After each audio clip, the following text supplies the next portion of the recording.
spikes at its periphery, and it looked like a crown and multiple jewels which were ingrained within the crown of the virus. And hence, this virus was known as coronavirus way back in 1958. So this is no more a new virus. It was discovered in 1960 and was named as a coronavirus because of the crown shape due to the presence of the spike glycoproteins on the envelope. By default, it is a single-stranded RNA virus with a diameter of 100 to 200 nanomillimeter. In fact, it is a disease which uncommonly occurs in human being because typically it is a disease of the zoonotic region. That means it is a disease which tends to limit itself to the animals like camels, rats, bats, pangolin, etc. Rarely, animal coronaviruses evolve in human outbreaks, and you will remember recently there were two major outbreaks. One was in 2002 when we had SARS epidemic, and subsequently the Middle East respiratory syndrome was detected by us way back in 2012. Coronavirus, the present outbreak of a coronavirus associated acute respiratory distress called COVID-2 is the third documented spillover of an animal coronavirus to humans. And in fact, only in the last 2 decades, this is the second major epidemic of the disease occurring in the last 20 years. This is how the story unfolds. On 17th November 2019, there was the first case of an unusual pneumonia in Wuhan. In fact, this was already pointed out to the Chinese authorities and the ministry officials in China by an ophthalmologist called Li Ming. But somehow his warnings were ignored till the Chinese authorities realized on 1st December that there was a cluster of patients who were having unusual type of pneumonia. The reason of that could not be found out. Subsequently, over the next 6 weeks or so, on 10th January, the scientists and the virologists in China were able to isolate a virus which they named as coronavirus or novel coronavirus. And since they did not know what is this new virus, so they called it as novel coronavirus. There was a rapid increase and a significant jump in the number of the cases, not only in China, but outside China. So by 30th January, there were more than 100,000 cases of coronavirus or novel coronavirus infection by then, and WHO declared this problem as a public health emergency of international concern. By next 2 weeks, that is on 11th February, the WHO did realize that this is not a small problem of international concern. It is going to be a major public outcry, and hence on 11th February, they renamed this virus as SARS coronavirus 2, that is SARS-CoV-2 virus. So we should understand between the difference between a virus and the disease. When we say it is a COVID, that means we are talking of a person who is suffering from a coronavirus disease. And when we talk of its etiological agent, WHO has on 11th February defined this as coronavirus. This is SARS coronavirus 2. And by 11th March, I think it was, everybody criticizes WHO for the same. Then they were late in designating this problem as a worldwide epidemic. On 11th March, this was declared as an epidemic. This is just to give you the view and the panoramic view of the city from where the corona disease started. This is the city of Wuhan, one of the most beautiful cities. It is a sea beach of China, in which the first case was originated. And then subsequently more and more cases came into being.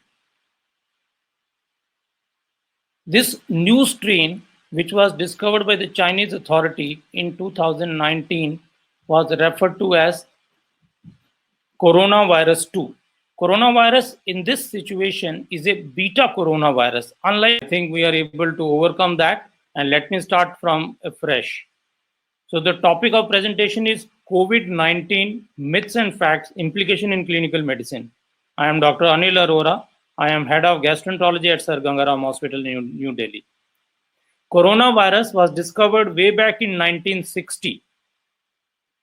It was referred to as a coronavirus because the virus looked like a crown. So this is the round shape of the virus. It is impregnated and embedded with multiple spiky areas, and these are the typical S spikes or M spikes of the virus, and hence the virus was referred to as coronavirus. The disease was discovered as long back as in 1960. Somehow, since it is an RNA virus and it was typically trying to get localized as a zoonotic infection, that means it would tend to occur in animals like camels, rats, and bats. It was only in the last 2 decades that we had two major episodes of the infection, primarily in the form of SARS infection in 2002 and Middle East Respiratory Distress Syndrome that was in 2018. These were the two recent outbreaks of the coronaviruses which have affected the human beings. The present episode of outbreak of coronavirus is associated with acute respiratory distress called coronavirus 19. In fact, it is the third documented spillover of an animal coronavirus to humans in only 2 decades that has featured as a major epidemic. The story of the virus is that the first case of the virus was reported by a Chinese ophthalmologist way back on 17 December 2019. But he was scoffed off by the Chinese authorities, saying that he's lying, that there was nothing like this. So by the end of the first week of December 2019, there were multiple clusters of cases of unexplained pneumonia in particular community in Wuhan. So by 10th January 2020, the Chinese health authorities, and including the virologists, did come to know that they were dealing with a new coronavirus, and which they called as a novel coronavirus or nCoV. By the end of 30th January, WHO realized that by that time, about 100,000 cases of coronavirus, novel coronavirus had affected the lungs of the various individuals all over the countries. So they declared it as a public health emergency without naming it as a pandemic. It was only on 11th February that the International Committee of Taxonomy for Viral Nomenclature gave this virus causing the COVID disease as SARS-CoV 2. That means severe acute respiratory syndrome coronavirus 2. This is the causative agent of a deadly disease and pandemic which we are seeing today as COVID. And it was very late on 11th March that WHO and its the governing body felt that this should be now labeled as a pandemic of coronavirus. And subsequently, there was a explosion of all the cases like a volcano, which you can see in the screen, and rest is for the history as you see. This is the city of Wuhan. It is a coastal city in the southern province of China, which is very famous for different type of industry, especially the leather industry. This is the area where there have been multiple markets of the wet animal trading, in which the live wet animals of the different species, they were getting aggregated together and they were being sold after cutting them and chopping them into different pieces. So presumably there was a lot of mixing of the different species of the animals and the mammals which were being sold in this wet market in a place called Wuhan. So the coronavirus disease is caused by this new strain which was discovered by Chinese authorities, which was labeled as SARS-CoV-2 by the WHO. This is basically a beta coronavirus, unlike an alpha coronavirus, which typically occurs in the animals. How does the infection go from an animal to a human being? In fact, it is said that once you have a disease which is typically zoonotic, at times the virus, during the trading of the viruses, when you try to kill the bats and you try to sell them their excretory products, their exhalatory or inspiratory products, they tend to come into that region where the animal viruses come in contact with different species. It is believed that whenever the virus jumps from a particular species to another species, it becomes more virulent. And in the case of coronavirus, it was believed that this particular virus possibly has jumped 2 species. That means it has come from the bat to this only scaled mammal called pangolin, so which is supposed to be an intermediate host, from a bat to a pangolin to a human being. So hopefully and possibly this virus has jumped the genetic species twice, and hence it is a very virulent virus as we know of today. And this can further be borne by this paper which came from Nature, which has shown that of the various type of coronavirus, this is a unique virus because it has different type of glycoproteins. Basically, these are the locking proteins, glycosidic proteins, which are different in coronavirus 2 as compared to the other species, and hence it is more virulent than the others. Coronavirus is something which looks like this. So you have a central core of the virus which hosts the single-stranded positive strand RNA, and then you have this multiple membranous proteins interspersed by this S protein or called spike protein.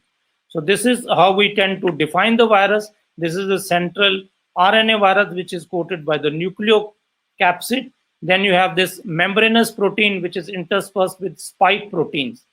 These spike proteins are extremely important both in terms of pathogenicity and recognition, because this is the protein which is important for the virus to get into the cell and cause all the havoc which we are seeing till date by the coronavirus infection. In fact, once you have this virus, it has a tendency using this spike to enter the various cells, primarily the cells which contain a receptor called ACE2 or angiotensin convertase enzyme 2 receptor, for which it has a strong affinity, and by binding this receptor, it tends to go inside the cell, and once it is inside the cell, it starts multiplying and creating multiple problems. So this is what happens. The virus tends to use a receptor called ACE2 receptor. This is a COVID virus which is called SARS-CoV-2. Once it goes inside the cytoplasm, it gets fused with lysosomes so that the virus nucleocapsid and the membranous protein is split. The RNA is made naked, it is exposed, and then it is using the intracellular machinery to keep on replicating.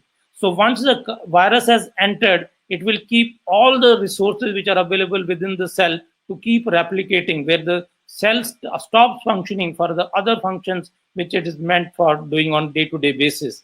So it is just like a terrorist which enters a particular area of worship and then keeps on multiplying till that particular area of worship really blasts.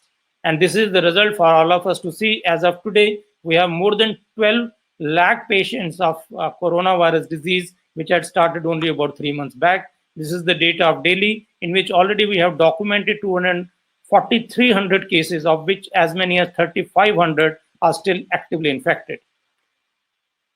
How does the virus spread from one person to another? There are various ways by which the virus can give us the problem, and these include the infectivity, which is of highest origin, is in the form of droplet infection, and then you have lesser infectivity with fomites or aerosols.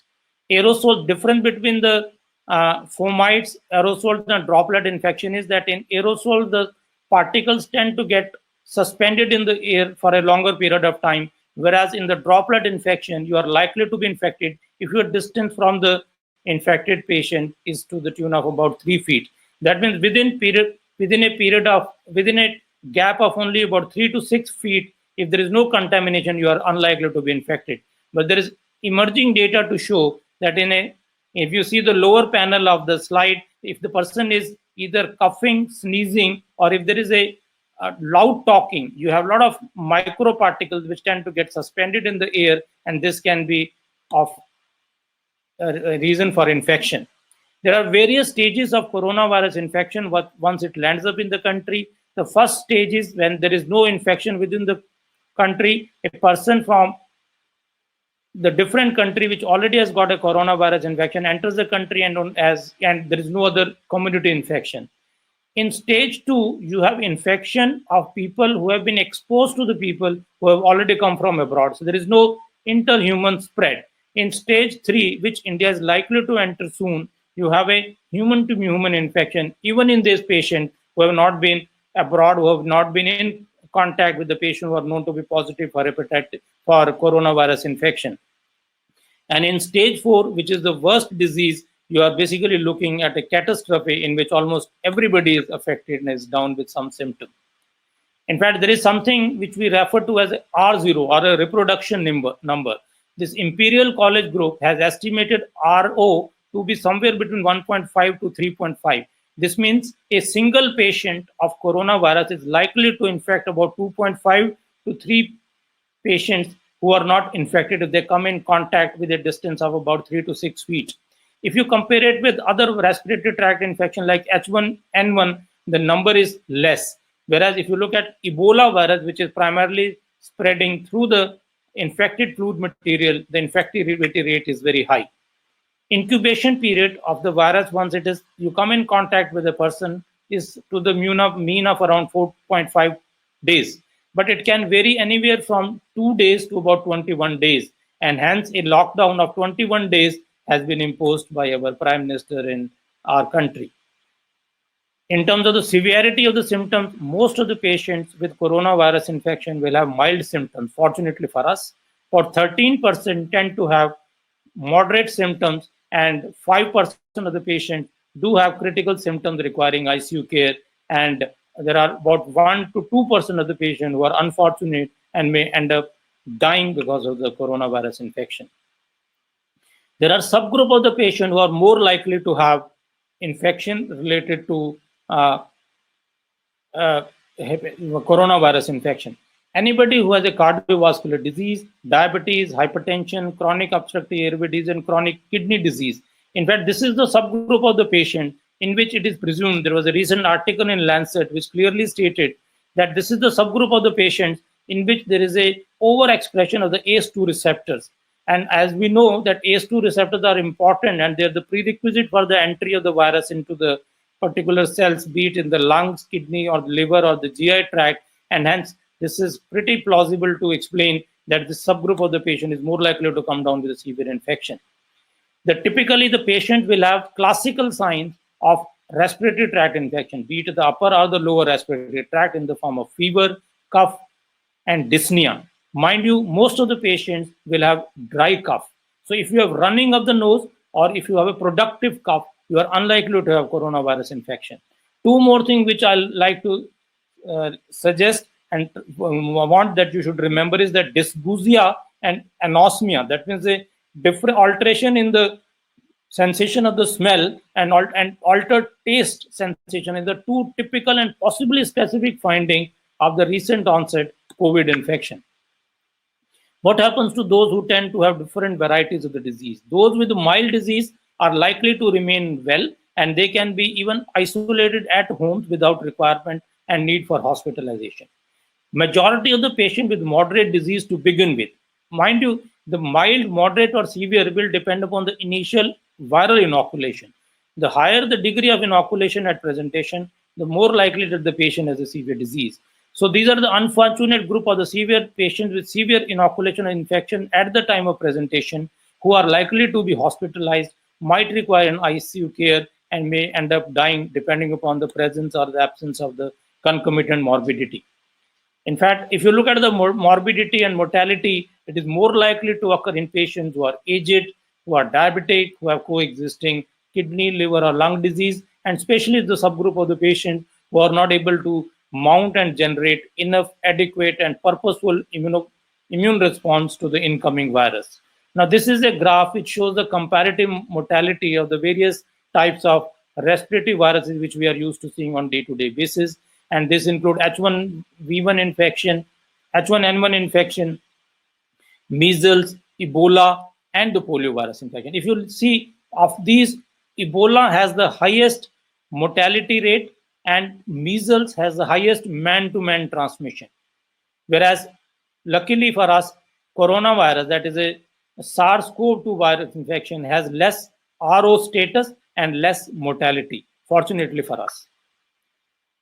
How do we test the patients who have come to us? Still in India, because of the limited availability of the various testing modalities which we have, at the moment the recommendations are we should test all patients who are symptomatic health workers or patients who have come in contact with the patient who have had recent coronavirus suspected infection or documented coronavirus infection. There is various tests which are available. This can be categorized as molecular tests, immunoassays, and non-specific tests. Of the molecular test, the one which is available is called RT-PCR, in which you take a nasopharyngeal swab and the results are available within a period of about 48 to 72 hours. Recently, ICMR only yesterday authorized the use of the testing for antibodies, that is IgM and IgG type of antibody, for screening of patient for coronavirus infection. Mind you, this is to be done only in subgroup of the patients or localities where there is a high prevalence and incidence of coronavirus infection, in which getting the results of RT-PCR is going to be delayed. So a rapid screening test is to be done in subgroup of the patient to screen out the patient rather than trying to diagnose who has and who does not have virus infection. In patient with molecular test, it is a confirmatory test, and as I will come to you in the future of coronavirus infection, new point of care tests are being developed in the US and may be available in the Indian market over the next 4 weeks. How do we test the RNA, and where are the different type tests available in the government and the private sector? In fact, we detect this test by a technique called reverse transcriptase PCR technique that typically takes the sample from the oropharyngeal nasal swab, and the best way is to take it from the nasopharyngeal swab. And this is the only way to confirm today in India whether the patient has a coronavirus infection or not. We do have availability of serological test, which, as I said, has been recently approved by ICMR. But mind you, this will only tell you whether you had a past or a recent infection. It does not confirm the infection. If you have to treat the patient on the basis of antibody testing, that may not be sufficient still. So this is what ICMR has recommended in areas where there is a high prevalence of high suspicion of coronavirus infection, or so-called hotspots in India. If you have a patient who is suspected to have influenza-like illness, that is ILI, then you do a rapid antibody test in which the results are available very quickly. So if it is positive, then you treat this patient as a probable coronavirus infection. Mind you, it doesn't say that you have a coronavirus infection. It only tells you that antibody would have developed and possibly you have an active coronavirus infection. If the test is negative, then you can, if there is a suspicion of infection still, then you can go and do a confirmatory test in the form of RT-PCR. If that is negative, you can say that the patient does not have coronavirus infection. If repeat antibody test is, first antibody test is negative, then depending upon your suspicion, you can go and further confirm it by the RT-PCR, which is the gold standard for diagnosis of coronavirus infection. Recently, US FDA, only 1 week back, has approved a new test, which is still not available easily, even in country like US. This is called Expert Express SARS-CoV-2 test, in which using a special type of gene expert technique for assessment of PCR for detection of the nucleic acid sequence of the virus, you can have the results within 3 to 4 hours. And finally, only about 5 days back, there is a new technique which is available in US, which is still not marketed. This is a test called all-in-one dual CRISPR technique. This is a homemade test in which you can, even in your own clinic, using a strip test, you can try to see whether the patient has a nucleic acid sequence which is compatible with diagnosis of coronavirus infection. But mind you, this has just been approved on compassionate grounds in US, still not commercially available, and may not be available for us for the next few months. Once we have documented the patient has coronavirus infection, what is the therapy? In fact, there is no one-to-one treatment. The only definitive therapy is supportive therapy. Most of the patients who are ill need to be hospitalized, and we need to treat them symptomatically. There have been various experimental drugs which have been tried for treatment of coronavirus infection. These include drugs like remdesivir, hydroxychloroquine, chloroquine, and a combination of the drugs for HIV infection like lopinavir or ritonavir. But as of now, there is no documented drug which has shown to be of proven efficacy in treatment of coronavirus infection. Chloroquine is something which I should mention because most of us have been trying to take this drug even when it is not indicated. And if you see and go and ask a chemist, at most of the chemist shop, this drug is not available because we have a habit of holding on to the drugs and holding it even when it is not needed. Now, what is this drug? This is the drug which is aminoquinoline, which is known to us since 1934. It has advantage of inhibiting the entry of the virus into the particular human cells as well as trying to suppress the multiplication of the virus into the cells. That is the one advantage. Second advantage is that in this drug, what we know is that this drug is also known to decrease the immune response to the incoming offending agent, and hence it is used as an anti-inflammatory drug in a large number of conditions which are called autoimmune disease. All of you know that it is one of the frequently prescribed drugs in autoimmune disease.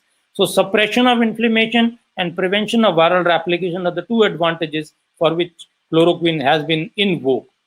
So what do we do in a situation in which we need to prevent? In situation like this, what we need to do, there are multiple caveats we should understand. One is that we should practice isolation. We should have at a distance of about 6 feet between the two individuals. Wherever you are standing, whenever you're in a meeting, you try to cover the face with a mask and try to have social isolation, has been repeatedly stressed by the social media in a definite manner. Does it help? It has been shown that sheer use of mask alone may give you protection for excretion of the virus both in the nasal as well as the pharyngeal secretion. In fact, the various types of masks which are available in the market are of different type. You have N95 masks, surgical masks, and even homemade masks. Advantage of N95 mask is that it is to be used only for the healthcare workers, that means doctors, nurses, and the paramedical staff who are directly in contact or directly handling the patient who are having coronavirus infection. There is no need for the general public to ever use N95 mask. Surgical mask is something which is meant only to be used for the patient so that they do not spit out, they do not cough out, they do not exhale their infected secretion. As you know, droplet infection is the most potent source of infection. And in a country like us, with a lot of financial constraints, it is important to remember that even homemade mask does have some prevention of our inhalation of the droplets or direct exposure to the patients who are in and around us, even when they are in the asymptomatic phase. But we should remember that if you are trying to think that homemade mask may be equally good as well as the N95 or surgical mask, the potency is almost 1/3 of what is available with the N95 or the surgical mask. So who should wear a mask? What type of mask should you wear? Surgical masks are meant to be used only for the patient. N95 masks are only to be used for the healthcare worker. So what you are left with, use any mask, and most important is social distancing. And that is something which our government has been repeatedly, untiringly, and persistently persuading us to do. That is something which will bear the results.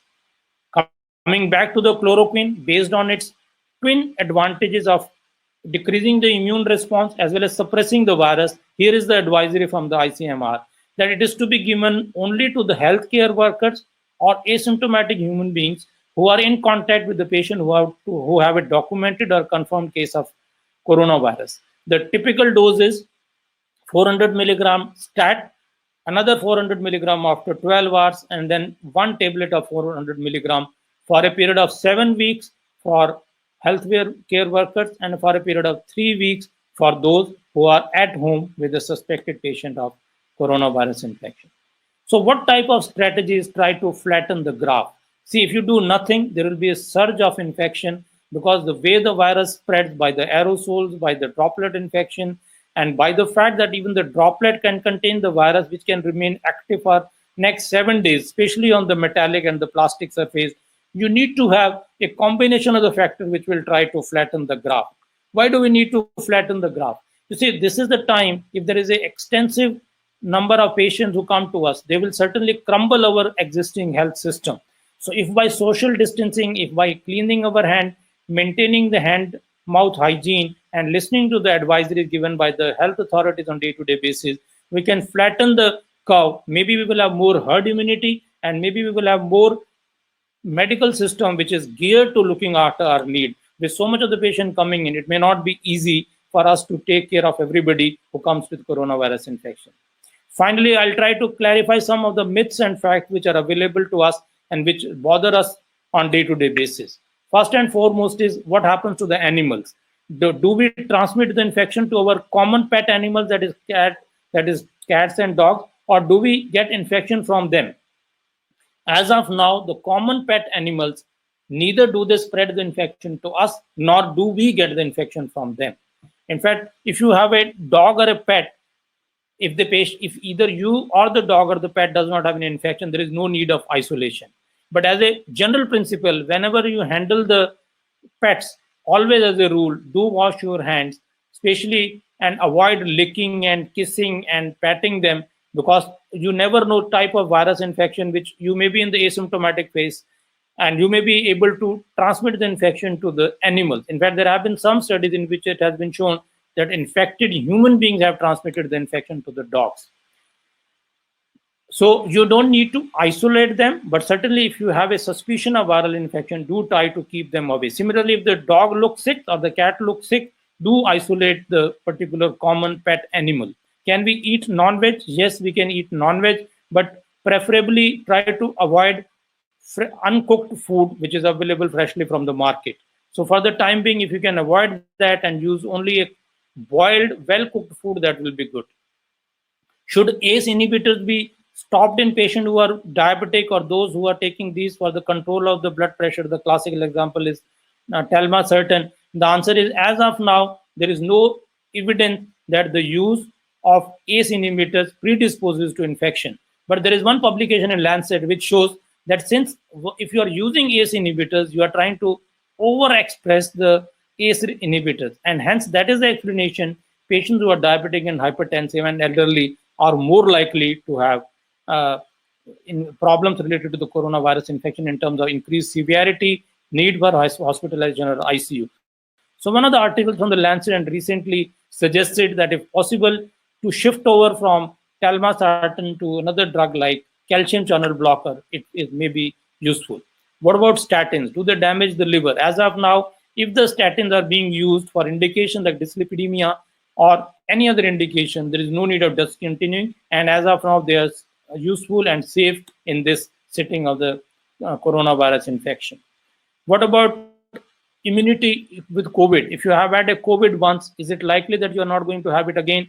The answer is we do not know. As of now, there is no document or no proof which shows that if you develop antibodies against coronavirus infection, it may not, it may protect you in the future, because the virus is smarter than the human being. How do you know in future the virus does not mutate and comes back with vengeance with a newer strain? Is there any vaccine which is available for corona at this time? As of now, there is nothing to suggest the vaccine is available. It may take at least 8 months to 12 months before we can come out with the effective vaccine, which will be able to cover up at least the 8 different strains of the virus which are known to us as of now. These are the do's and don'ts which you keep on seeing on almost all channels in India, which almost on every hour basis gives you do's and don'ts. And I am thankful to the social media for spreading this awareness of the personal hygiene and don't and do's. I think this is a service to the humanity if as medical and non-medical personnel we stick to these basics. What is the future of COVID? Future of the COVID is that we need rapid testing. You cannot still wait for a RT-PCR to be giving you the result after 3 days. That gives a lot of anxiety. As I said, 2 tests like AIOD, CRISPR, and another CAFIED testing, which is Express Gene Expert test for testing, may be available within the next 4 to 6 weeks, at least in US, which will give you a quick answer as to what is the prevalence of infection, how to quickly diagnose. We are still waiting for newer drugs, newer antiviral drugs like the drugs we have for hepatitis C, which can take care of this deadly menace. But to end up, ladies and gentlemen, this is what I like to state, that if you have to think of one thing, this is what we have to think. Go back to the days of Gandhi and Mahatma Gandhi. You have to avoid deforestation. You learn to appreciate the nature. You try to have more family bond and spend more time in the day-to-day activities at home. You have to look after the animals properly, because this is nature has given a birthplace to everybody. So we should not presume that human beings are superior to others. If we can stick to the basic, we should respect the nature. It is only if you respect the nature will respect you. With that, I'll end up my talk, and the session will be open for question answers.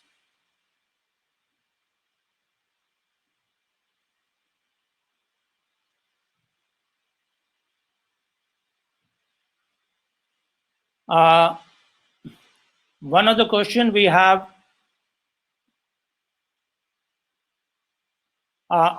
This is from Mr. Amit Dhama. His question is, I am working in the essential service in sugar industry. What to do extra to save myself? This is the question.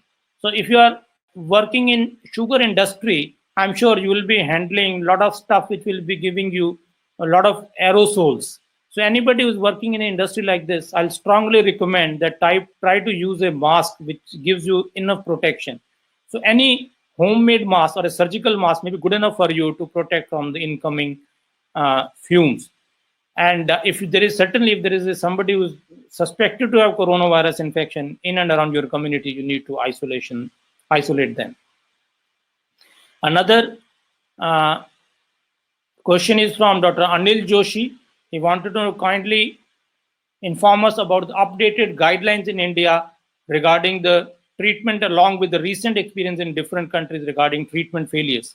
As I mentioned, number of drugs have been used, and these drugs include a combination of litonavir and ritonavir, a drug called hydroxychloroquine coupled with azithromycin, as well as remdesivir. But none of them, and they have been equally contradicting results from the China. So as of now, there is no documented no documented drug which has proven to be of any utility in this subgroup of the patient. There is a question from Dr. Sharad Agarwal, who wants to know whether ivermectin is useful. In fact, there has been some suggestion that the drugs which are useful in treating the parasitic infection, that means intracellular infection, tend to act in the similar manner in which the ivermectin acts. And ivermectin in one study has shown early resolution of the symptom. But then we cannot recommend the drug because it has its own toxicity based on the one study. We are certainly looking forward to have more drugs and have better delineation of the newer medicine which will be of use. We are looking forward to drugs which can act on the nucleoside, and any nucleoside inhibitor like what we have in hepatitis C may be the future of therapy for coronavirus infection. Another question is from Dr. Sandeep Kumar from Nepal. His question is, will rapid testing be useful in incubation period? Answer is, in incubation period, the antibodies will not be useful, because the first antibody which comes into serum after exposure to the virus is IgM type of antibody, which also takes about 4 to 5 days to be present. In fact, if you have a suspicion like this is for general screening. Mind you, rapid testing with the antibody testing may not be good enough. But if tomorrow we have a rapid testing by the two techniques which I have mentioned, which I said all included dual CRISPR PCR technique and the newer technique of express gene expert technique. This is something which gives you a PCR technique that may be useful in subgroup of the patients who are in the incubation period. These are patients which are also referred to as having pre-symptomatic disease. One question from the Dr. Naresh Danda is, does the flattening of the curve means prolonging the disease? Is this right? I think this may not be right. The purpose of flattening the curve is that you are trying to strengthen your infrastructure, both in terms of medical and the paramedical personnel, and possibly you're also giving time for the people in the general public to have the herd immunity. So possibly it will not prolong the time, it will only give you a better time. If you remember the example of the UK, the Prime Minister Boris Johnson didn't want to have the lockdown because he believed that if you let every Britisher be exposed to the coronavirus infection, maybe there will be a baseline immunity which will be of use.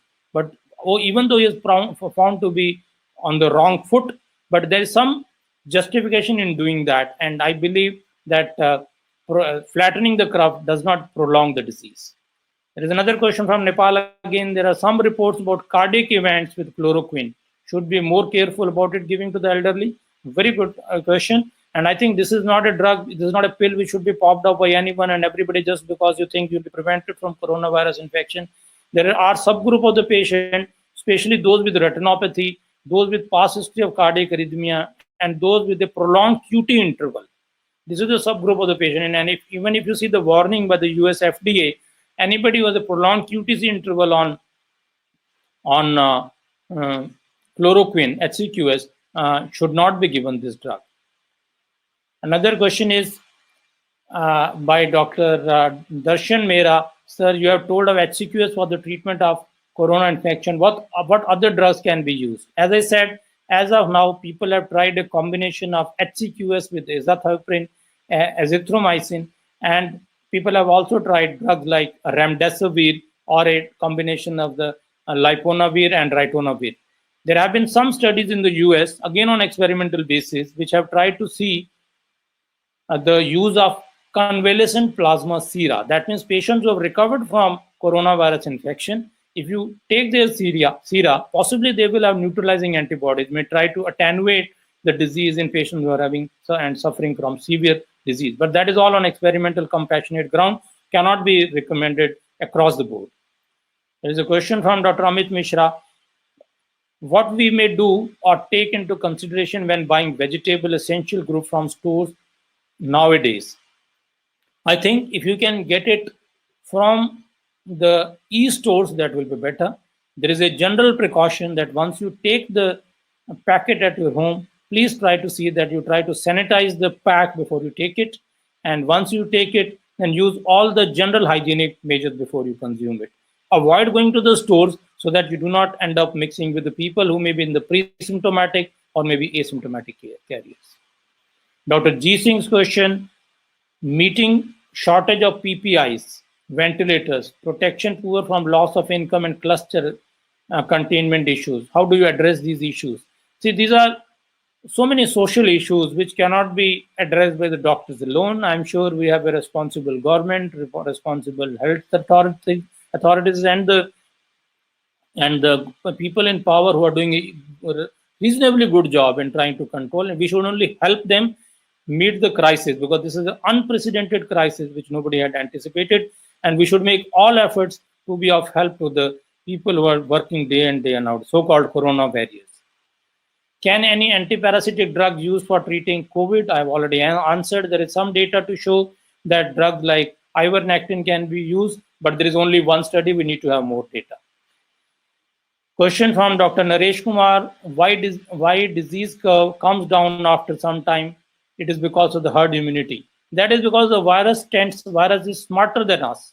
You see, it has lived for ages. Viruses and bacteria have come in the chain of evolution much ahead of us. They have not disappeared. So they know how to fool us and our immune system, which is pretty immature.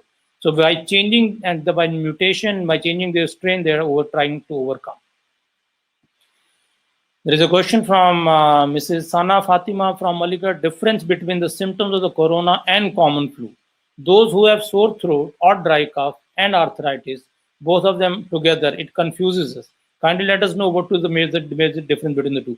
As I said, the basic difference between the two is that if you have a productive cough or if you have running of the nose, then these are the two features which are uncommon in the initial presentation of the coronavirus infection. Coronavirus will typically present with three cardinal symptoms of fever, dry cough, and dyspnea. So if you have running of the nose, you are unlikely. There is nothing like totally no to in medicine. So it's still possible that you may be having, but chances that you have corona are only high if you have fever, dry cough, and dyspnea. There is a question from Dr. Kamal. I am given an N95 mask in gloves, and I see regular non-COVID OPD. I keep coming across suspect. How can I protect myself additionally? My suggestion to you is that if you are using N95, that is good enough, and gloves, you are doing an excellent job.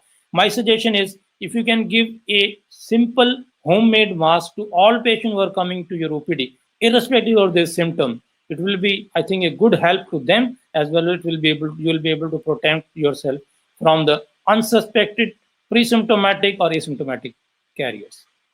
There is a question from Dr. Vishal Mudgil. What is your opinion regarding Flavipravir, Dr. Vishal? Flavipravir is drug which has been used only in 2 studies, again published from China. but it has shown some promising results in terms of attenuation of the severity of the illness. But mind you, again, it has been used on compassionate grounds. There is no RCT. As of now, you cannot recommend this drug across the board. There's another question from Dr. Inder Neil Day. What are the other drugs besides CCBs to be used in hypertension? In fact, calcium channel blockers, and there are other drugs. If you remember, drugs like alpha methyl dopa, clonidine, alpha blockers, calcium channel blockers, these are the alternative drugs to be used in hypertension. I am not recommending, please do not take me wrong, that I am recommending that you should stop ARBs. There is a good justification for shifting over to another drug if you think this has aggravated the illness. The other drugs which can be used in hypertension include alpha blockers, alpha methyl dopa, clonidine, and calcium channel blockers. There is a question from Dr. Sahu. In a peripheral setup, how to maintain social distancing while measuring BP and putting stethoscopes? In fact, you can, again, my suggestion will be the same. It is a very good question. What you can need to do is you can ask the patient to turn the face on the other side, give the patient a mask. Always give the patient a mask, and you can use rather than using the the sphygmanometer, you can use an electrical signal, the battery operated sphygmanometer, in which the distance will be shortened. That is number one. Number two, always give a mask to the patient and try to have a minimum face-to-face contact unless it is needed in very emergency situation, like people who are doing their ENT practice or dental practice. Another question from Bangladesh is from Dr. Fiaz Ahmed. He missed out some part of the lecture. Is there a case report of the severe hepatitis and liver failure from COVID? One to one, have been 2 cases of severe hepatitis in which the enzymes have gone beyond 2000 in patients with COVID. But problem is, we should understand, once you have severe infection reaching the liver, there may be multitude of other explanations which could be the reason for causing problem in these patients, like hypoxia, drug-induced hepatotoxicity, or other infections which could be superimposed on corona infection. So unless you have an autopsy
Good evening, team.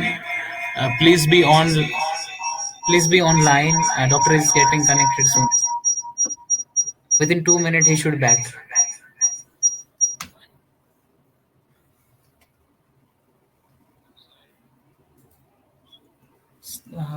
अब अभी क्या दिख रहा है screen पे?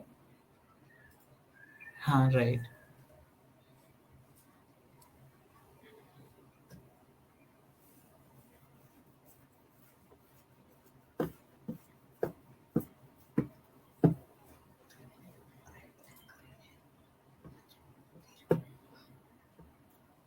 Share your webcam, sir.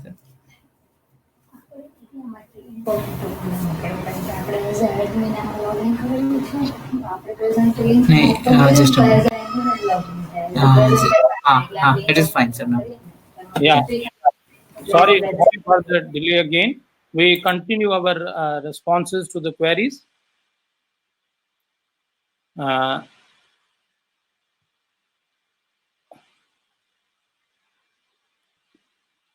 Okay, I'll come back to the questions again.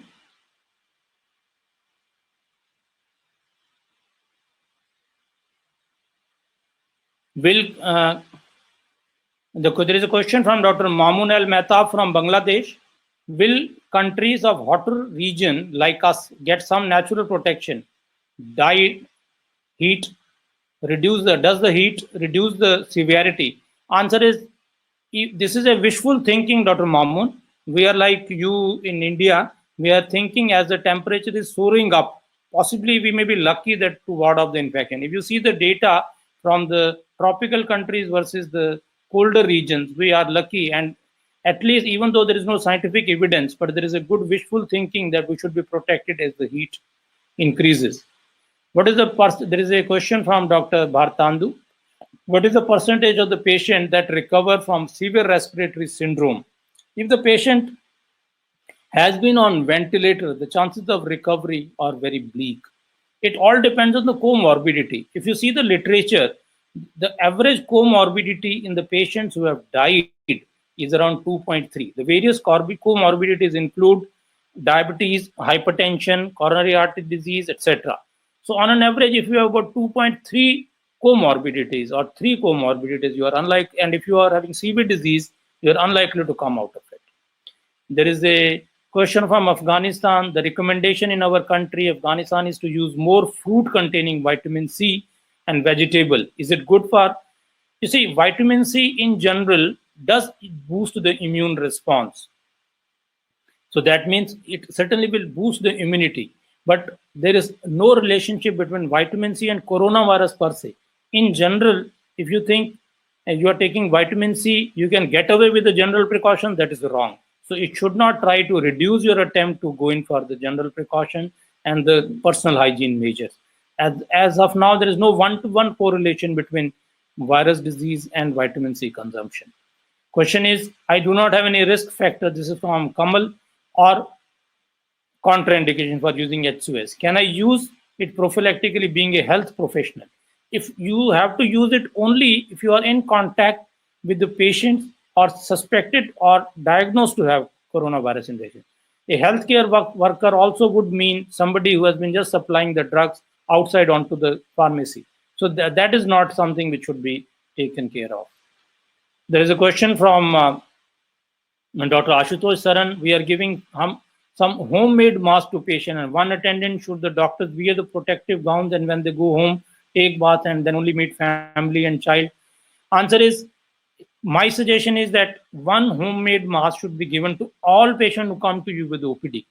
If you see why Japan has been able to control the infection throughout the world is that they have a general practice of using masks if they are outside their home. This is a routine general practice. That is a good practice. They use it even in the absence of suspected or incoming epidemics like corona. So people believe that that is a good practice, because if the patient who is coughing the viral out, like the patient who has a symptomatic or asymptomatic or pre-symptomatic disease, if he starts using mask, and if that mask is certainly put in a dustbin or a bin which is totally decontaminated later on, then I'm sure the infection will go down substantially. There is another question from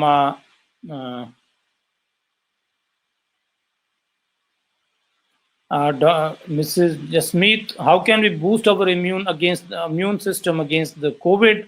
Does the vitamin C is helpful? The answer is yes. In general, vitamin C is something which does give you good boosting of the immunity. But please do not think just because you happen to be taking vitamin C, you can do it with the routine precautions. That is far more important than taking vitamin D. There is a question from Dr. Indranil Day. What are the future prospects and possibilities of COVID-19 infection? I think as the heat comes up in the cities of India over the next 1 month, in Delhi it is almost reaching 33 degrees centigrade in the daytime. The intensity and the spread of the disease is likely to go down, especially with the excellent effort made by the governance in our country. We are pretty hopeful that we should be able to stop the disease spreading from stage 2 to stage 3 in India. Stage 3 is going to be a catastrophe. There is a question from Dr. Aditya Sharma. What are the precautions dentists should take post-lockdown period in seeing patients? Again, you should only practice if there's an emergency situation, because there are 3 categories of the physicians who are likely to have the infection: the dentists, the ENT persons, and the ophthalmologists, because they have to get very close to the patient to see in detail the problem which they are supposed to examine. So in a situation like that, it is extremely important that you should do only an emergency work. If you are doing an emergency work and if you suspect the patient to be having corona, please get the patient's test for corona done before you start handling the patient. And even if you are forced to handle the patient, give the patient a mask before and after use. After you finish the procedure, try to do the minimum manipulation in the orodental region and always use a N95 mask.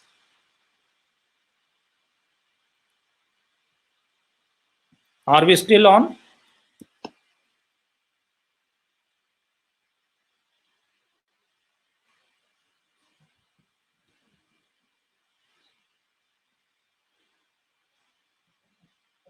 Okay. Okay, I'll just continue. And the next question is by Dr. Dinesh Newpane. This is from Nepal. How long can we use N95 mask? If we use, how? In fact, the recommendation from the CDC is that it should not be reused. But then, because of the cost constraints in countries like India as well as in Nepal, there is good data to show that if you are able to keep the mask in a good position, and if you do the sterilization by, say, ETO, and if you send them to CCD section, you can reuse them after 3 days. There is a question from Dr. Mukhtar Ahmed. What is more problematic in severe cases? Is it a cytokine storm or pneumonia, excessive lung involvement? In fact, you cannot segregate the two. Both the things go hand in hand. It is only when the virus, as I showed you how the virus multiplies in the various cells, it will blast the cell out. And once it keeps on replicating within the cell, it keeps on stimulating the macrophages to produce more cytokines in the form of IL-6, IL-7, IL-10, IL-12, which will keep on triggering more interferon. And interferon tries to increase the movement of the neutrophils from the blood back into the cells, producing the so-called cytokine storm. So they go hand in hand. Between the two, it is easier to control the pneumonia rather than the cytokine storm. But if the pneumonia is extensive enough to have damaged the lung, then it's not easy to separate out the two. There is a question from Dr. Naresh Kumar Dadla. So in community in transmission, some patients have severe disease and other mild. What is the reason for this? There has been some data to show that possibly those who have severe disease at the presentation have more viral load during the first acquisition of the infection. That is the first explanation. Second explanation is how well or how badly does the immune system responds to this virus. And thirdly, what is the status of your immune system? If you are elderly, if you have concomitant diabetes, hypertension, CKD, CLD, you are more likely to have severe disease. These are the 3 reasons why patients have different presentation. This is a question from Dr. Sanjay Rathi. Can I check my OPD patient using a N95 mask and protective glove? N95 mask is certainly needed in patients when you are handling patients who are having or suspected or having confirmed viral infection. Otherwise, a surgical mask may be good enough. And please always give, as I said, I have been repeatedly stressing on the same thing. All patients who come to you with in OPD, irrespective of their symptoms, there's no harm in giving him a homemade mask. It will be a service to the community. What is the role of plasma transfusion from patients who have recovered? This is from Dr. Arun Tyagi. As I said, this is being used and tried in US on compassionate ground, presuming that in convalescent sera, you may have antibodies to the virus, which may be neutralizing antibody, but there is no across the board recommendation. Dr. Pratibha Bhatia's question was, due to technical error, I could not hear answer to my query. May I ask her to write it again? And there is a question from Dr. Poonam. General medical surgical masks are good enough. Is N95 mask must be used while going out? So none of the non-medical professionals ever need to use an N95.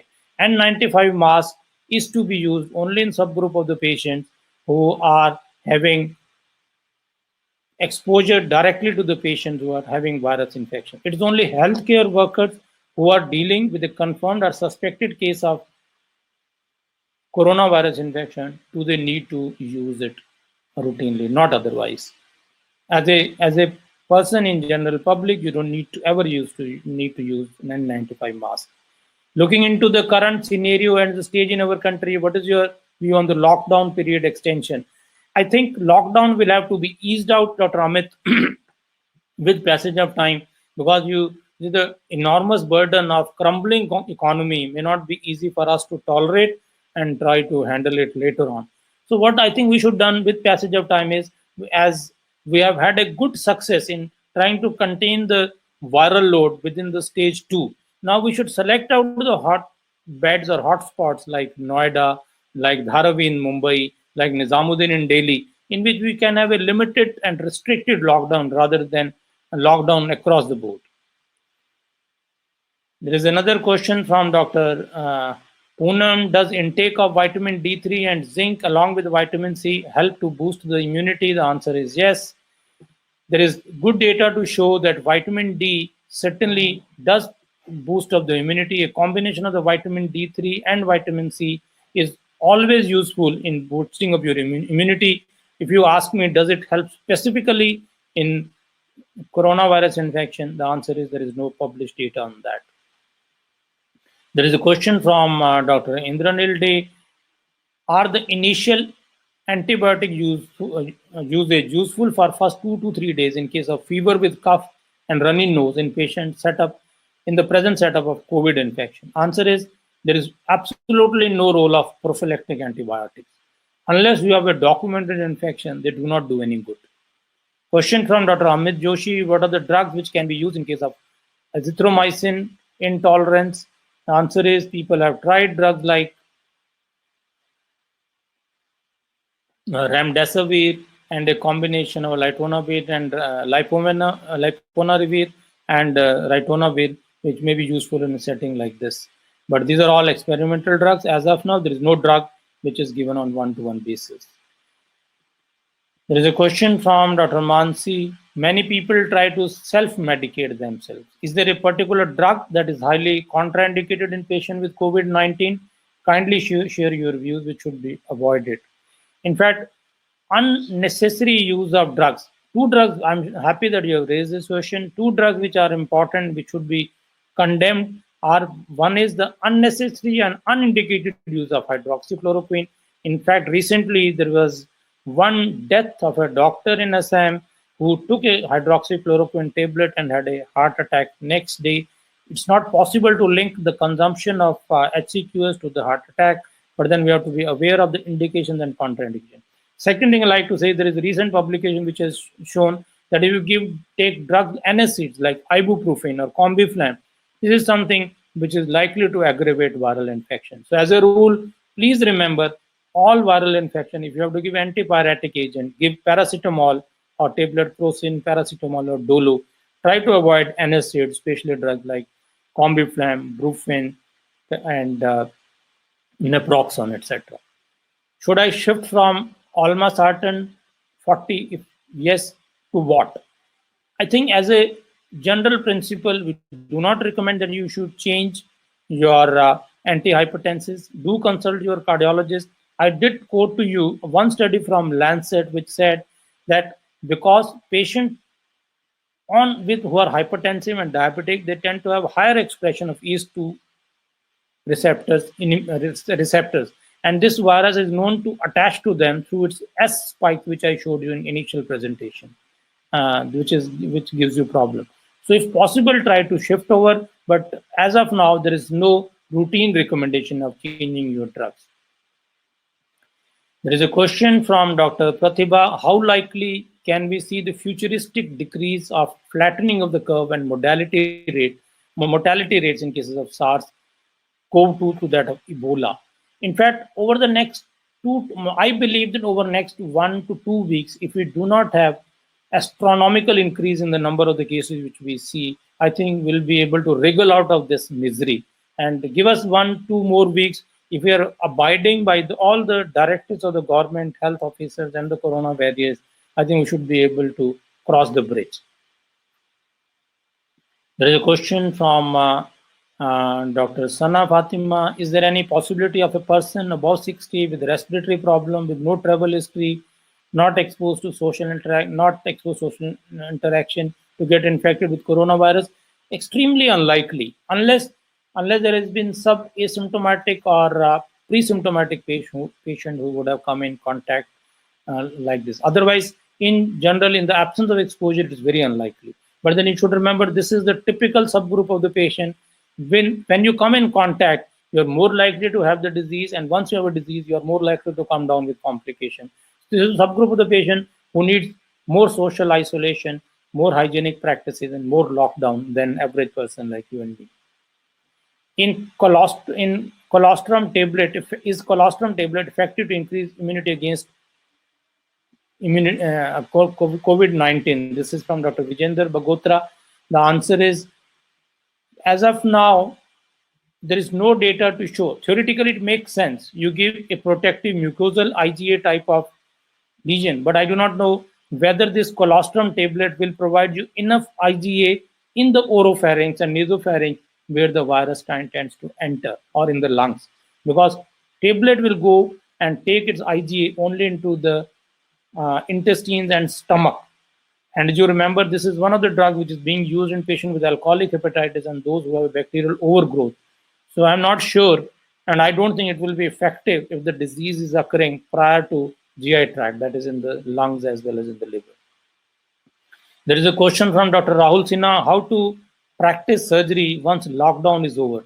Will the routine surgery will start? What precaution should a surgeon take if patient has corona?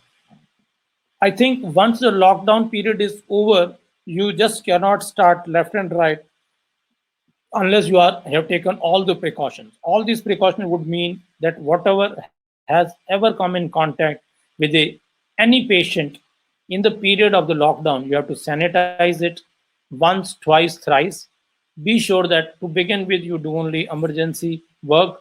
And the general prevalence of the virus or coronavirus will be seen in any case in the public once you have more rapid tests which are available. So as the curve is flattening, you will have more liberty to go in from emergency to routine surgery. Till then, I think you will have to go slow about your surgical procedures. Dr. Dinesh Nupani's question was: should you use prophylactic HCQS looking suspected COVID patients? If ever you have been in contact as a healthcare professional, to have come in contact with suspected COVID patients, certainly as a doctor you should take the recommended doses I've already mentioned. I can repeat it over here for your convenience. You take 400 milligram stat, another tablet of 400 milligram after 12 hours, then one tablet per week for another 7 weeks. There's a question from Dr. Aditya Sharma: how long we should follow up cases? It depends on what was the reason for presentation. Any patient who has a mild disease, you can follow him up for a period of 2 weeks at least after everything has settled down and after you have shown that the patient is negative for repeat coronavirus infection, test on 2 consecutive tests at an interval of about 24 hours. But if the patient has had a severe disease, especially requiring an ICU care, then you have to isolate him for at least next 6 weeks so that he has no chance of spreading the disease to you and there is no recurrence of the infection. Is surgical, Dr. Mithun's question, is surgical mask enough for OPD patient? Yes, the answer is yes. I think if both of you, the patient as well as the doctor, wears a mask, the patient can even wear, if the patient has no problem, if just simply wears a patient wears a homemade mask and doctor wears a surgical mask, that should be good enough for all of us. There's a question from Dr.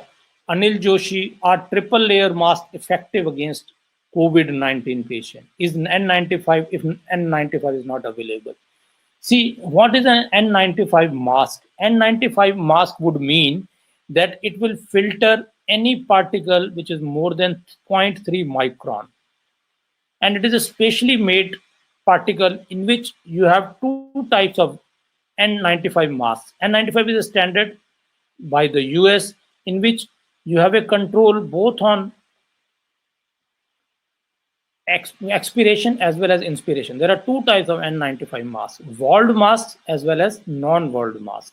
And the difference is in one, you can exhale through mask, in another, you cannot exhale through the mask. I don't think a handmade mask can ever replace a N95 mask because the number and the size of the holes which are available in N95 mask cannot be made at home.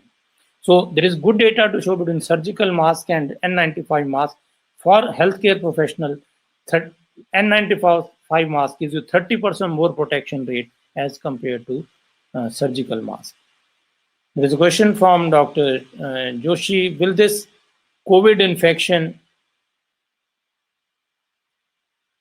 recur next year? The answer is, as I said, virus is smarter than us as human beings. You never know, it can come back again. I think if we follow the policies which I have shown you in my last slide, we should respect the nature, we should respect the animals, we should maintain the normal hygiene. If we inculcate all these principles in our day-to-day practice, I think we can try to overcome the virus. But problem is we are busy in our own lives on day-to-day basis. We try to ignore nature. We as human beings think we are the superior race. We try to crush the various species. We think the mankind and the universe is made for us. And I think the virus has shown us as human beings its place in the nature. So that should be the answer. There's a question from Dr. Poonam. Does drinking warm water help in killing virus? Again, the pathogenesis, again, the hypothesis is that if you drink hot water, you are likely to increase the temperature of the oropharynx. And this is the area where the virus is trying to get into your body. So if you drink hot water, you are possibly trying to sterilize the area, which is a conducive area for entry of the virus. There is some data to show, and if you can drink, there is no harm. But scientifically, there is nothing to suggest that it helps. What about the alcoholic and COVID? In fact, it has been shown that there have been some deaths after the lockdown in the state of Tamil Nadu because of alcohol withdrawal. Alcohol is one drug which is known to have multitude of infection. It is a drug which predisposes you to poor immune status. So given the choice for alcoholics, I think this is the best time to dissuade them from using alcohol if you can. So it will not only be helpful in prevention of the coronavirus infection, but I think you have bigger issues of effect on the almost every part of the body in the form of effect on the liver, pancreas, brain, and whatnot. There is a question from Dr. Sanjay Rathi. How convincing is the flu drug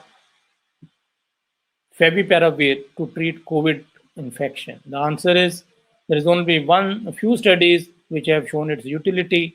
But then, as I said, so most of these drugs have been used in small number of patients in a non-randomized fashion. So we cannot use this drug and cannot take it as a prelude to start using it, because all drugs will have their own side effects and the problems. There is a question from Dr. Vijender Bhagotra. Should all physicians dealing with the medicine patient should protect and should they use PPE for all patients who are seeing the patient? The answer is PPE is meant for only those who are directly involved in the patient care of COVID virus infected patient. On the routine rounds, you don't need to have. If you think there is a patient or suspected patient, then certainly you need to have. On routine round, you don't need to. You can just use the mask, glove, and the goggles, but you don't need to have a PPE. Especially if you are doing procedures like endoscopic procedures or bronchoscopic procedures, or you are using anesthesia or anything which involves aerosol, this is the subgroup of the patient who are likely to have problem like this.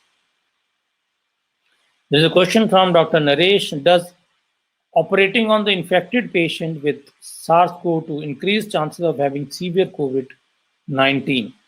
You see, now it's very difficult to answer knowing very well that the patient has SARS virus infection and still he may need surgery. Now, obviously, the patient may have other diseases concomitantly which can need surgical procedures like laparoscopic cholecystectomy in case of ruptured gallbladder or a perforation peritonitis or massive GI bleeding requiring surgery. But obviously, any patient who has a disease and anesthesia will certainly aggravate the problem. Now, depending upon the comorbidities, like if you are diabetic, if you are elderly, if you have hypertensive, if you have a concomitant coronavirus infection, you are undergoing a surgical emergency procedure, I'm sure you're talking about emergency surgical procedure, you are more likely to have problems than a patient who does not have coronavirus infection. Because the problem is after doing surgery, you will have to quarantine, you will have to sanitize, you will have to take care of all the stuff right from the zero to the top so that everything is sterilized, sanitized, disposed of, and quarantined. So this will be a difficult issue. So there is another question from Dr. Poonam. Her question is, how fast the alcoholic hand sanitizer kills COVID-19? Is it 1 minute means that a fraction of a second? In fact, the answer is clear. If you use 60% of any sanitizer, which should have minimum of 60% alcohol, that it instantaneously clears and kills the virus. You don't need to be rubbing it for ages. If you want to do rubbing, that is to take care of your hands. But in terms of sanitization of the hand, if you have a 60% alcohol, it will kill the virus within 60 to 80 seconds. Next question is from Dr. Sanjeev Rathi. Is it enough to wear a surgical mask, goggle, maintain hand hygiene after touching a patient to protect us from acquiring coronavirus in case we come across an asymptomatic COVID carrier? The answer is asymptomatic COVID carrier, if you have come in contact, touching is good enough for you to presume that the patient may have had some fomite onto the body. So this is a subgroup of the patient in which if you have come in contact, it's better to take a prophylaxis, especially as a medico, to take a prophylaxis with chloroquine and be on watch out. In case you have a symptom, you go in for testing for coronavirus infection. In asymptomatic carriers, you would never know, and hence you can never use a PPE. There is a question from Dr. S.M. Sohail. What is the sensitivity of the nasal swab by PCR? In fact, it is the gold standard for diagnosis of the coronavirus infection. The sensitivity of the nasal swab for diagnosis of coronavirus infection is to the tune of about 90%. It all depends on what is the viral load, how effective was the collection of the sample, how accurately was the sample collected, and how quickly and how well was it transported. So these will be the caveats in deciding what will be the yield of RT-PCR. But as of now, properly collected, properly transported sample should have a sensitivity of more than 90%. There is a question from Dr. Mithun. Should we use washable PPE or one-time PPE? How effective is prophylactic chloroquine? There is nothing called washable PPE. PPE is meant for only one-time use. Be very clear about it. Prophylactic hydrochloroquine, I've already mentioned, should be given only in two subgroups of the people. One is the healthcare workers who are in contact with the patients who are suffering from coronavirus infection. Second is household contacts of the patient who suspected or confirmed to have coronavirus infection. Other than that, there is no need of taking it. There is another question from Dr. Devashish Shukla. How long is the COVID-19 likely to remain in India? This is $1 million question. Nobody knows the answer. If the virus has come on its own, there is no way you can make it run away at your own whims and fancies. What you can do is try to flatten out the curve, try to increase the temperature as like what is going to happen in Delhi soon or whole of India as the summer is approaching. And finally, by social distancing and taking the general precaution, we only hope and presume that there are a lot of asymptomatic carriers who develop a herd immunity so that the person-to-person transmission decreases. That is the wishful thinking. There is a question from Dr.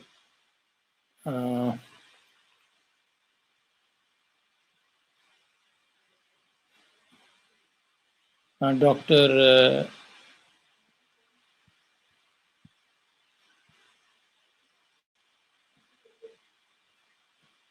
Hello.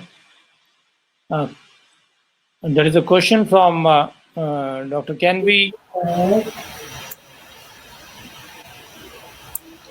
questions? most of there have been rapid questions which I have already answered, so hence I am not calling everybody by name. Where is chat box?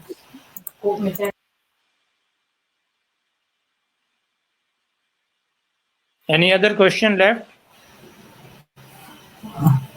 I think, sir, you have covered till the last, and people are still, I mean, the doctors are still putting the question. You can, the last question is from Dr. G. Singh. Yeah. So, Yeah. Doctor, there are two more questions. First question is from Dr. There are three more questions. The first question is from Ranchi from Dr. S.M. Sohail. His question is the virus enterically transmitted? In fact, the virus and the RT-PCR of the coronavirus has been detected in the stools, but we do not know whether that could be the route of transmission. There is no data as of now to suggest that it is transmitted enterically, but in future we may have answers. As of today, there is nothing to prove that it has been transmitted.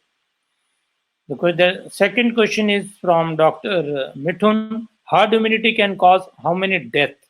In fact, herd immunity would mean you are spreading the virus across the board in all individuals of various age groups and various immune status. Depending upon the degree of immune resistance and the concomitant comorbidities, you may have variable illness. So herd immunity, as I already mentioned, that Boris Johnson has tried in his setup, which has failed. But I think with a deadly virus like this, I would be pretty afraid of letting people have herd immunity on its own. So let's stick on to the directives of the government. Let's try to isolate. Let's try to respect the nature. Let's try to do the basic hygienic procedures and hope for the best.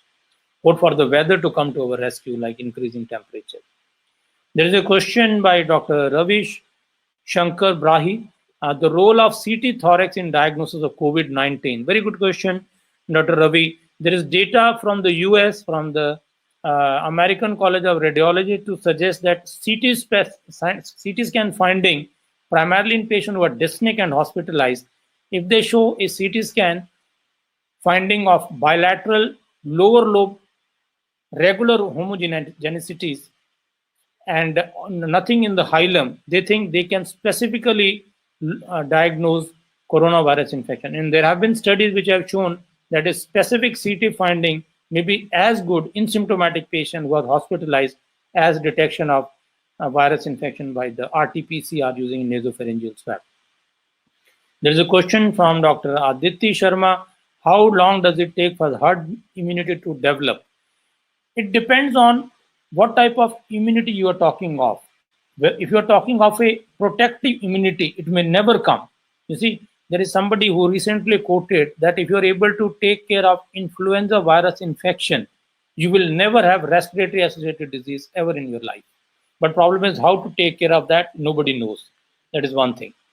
And second thing you have to remember is that herd immunity means everybody is protected. Your classical example is IgA, hepatitis A virus infection in India. Most of us in the childhood have been exposed to hepatitis A. without having an overt symptomatic ectic hepatitis, but still we are protected. That is herd immunity.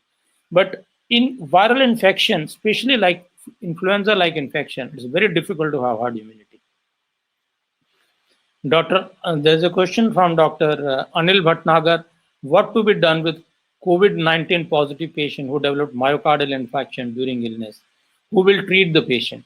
I think any patient, this is the law of nature, any patient who requires emergency care, corona or coronavirus does not matter. Nobody will let you die of acute myocardial infection. You have to treat the patient. You cannot say no. It is a different issue that after, because you never know whether the patient will die of acute MI or he will die of coronavirus infection. Coronavirus infection may be incidentally present. He may have a mild disease, he may have a moderate disease, but myocardial infection can give you instantaneous mortality. I think we should treat that patient. The next question is by Dr. G. Singh. How long does the carrier stage last? Do we need to do repeated testing? In fact, there is some data to show that up to 4 to 6 weeks after the RT-PCR from the nasopharyngeal swab is tested to be negative, the virus continues to be shed in the secretions, including in the stool. So it may last for a few weeks. The current recommendations are if the patient has been in the ICU and recovered, then he should be isolated for at least a period of 6 weeks. And if the patient has a mild disease, is quarantined home, 2 weeks isolation is good enough for you to go about and tell him that he is possibly cured. So more data will come up because the new virus is certainly with new characteristic features which will be available in the near future.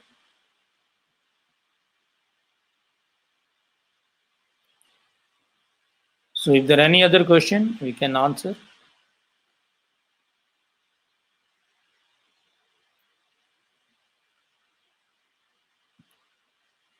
Otherwise, if you have more question, you can note down my number and I'll send you my email address and number. You can always send the queries to me. I can answer both on WhatsApp as well as email. This is my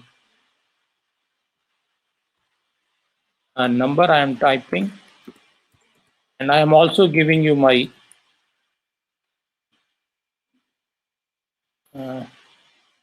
email address. If there is any query, I can certainly answer.